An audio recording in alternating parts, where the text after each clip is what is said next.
When Lutando is not at university, he likes to visit his aunt. On one Sunday, he could see that his aunt was not happy. She was complaining about rubbish lying around on her street. The municipality had not picked it up.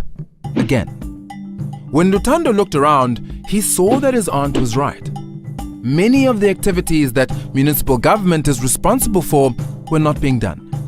When it rained, drains overflowed. Electricity lines lay dangerously close to the water. And because there were no parks or libraries nearby, children often played in the streets. Her municipal government was simply not doing its part. In South Africa, we have 3 spheres of government: national, provincial, and municipal, also called local.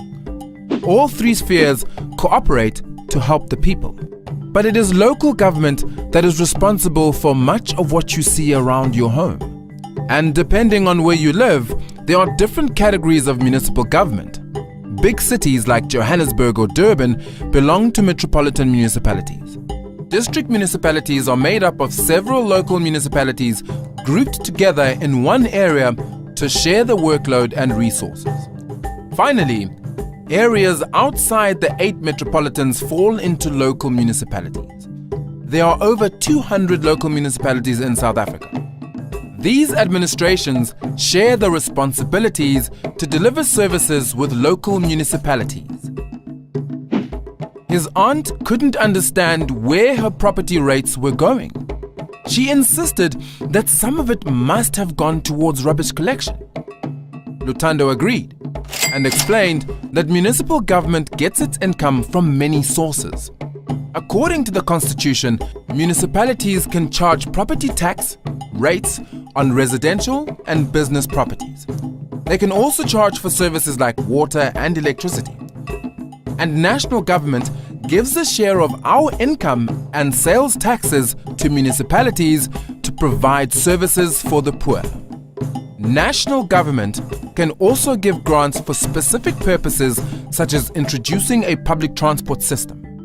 And municipalities can take loans for capital expenses too. Capital expenses are used to build infrastructure projects like a public transport system or a library, while operational expenses are to keep the municipalities running, things like salaries, lights, and rent. All of this money, which can run to hundreds of millions of rands, must be accounted for in a budget. A municipal budget says how much money is available, what it will be spent on, and where the money will come from in the following financial year, from July of one year to the end of June the next year. A municipality should only spend against a budget. The way the budget is made up follows a very clear process. First, the municipality must plan what it thinks are the most important aims for the coming year. Maybe it wants to bring better health to its people by building sports fields or through safe water. Or perhaps it believes that a good public transportation system would be of most benefit to the people living in the municipality. These goals are captured in an Integrated Development Plan, IDP, that lays out what the municipality is trying to achieve and how to do that. There is a time for the public and interested organizations to look at the proposed IDP and give input. This is the time when you can tell the municipality what you think is missing from your community or neighborhood and what is important to you and your family. Once the IDP is complete, the municipality will create a budget to reflect this planning. A full and clear budget will show how the municipality will raise income and what it will spend this income against.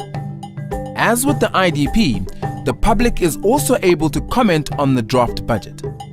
This must be done before the end of May, after which the final budget will be tabled in council for approval and approved before the start of the new financial year.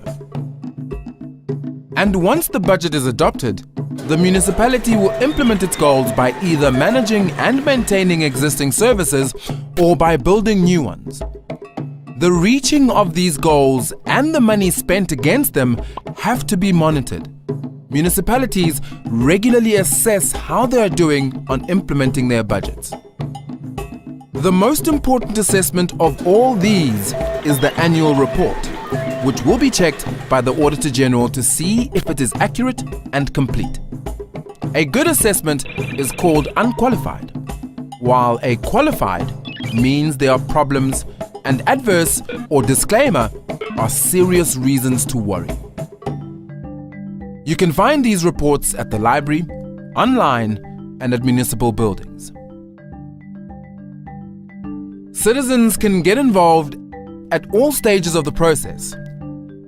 You can give input and information to the IDP and to the budget. Look in newspapers for invitations to public participation workshops around March and April each year.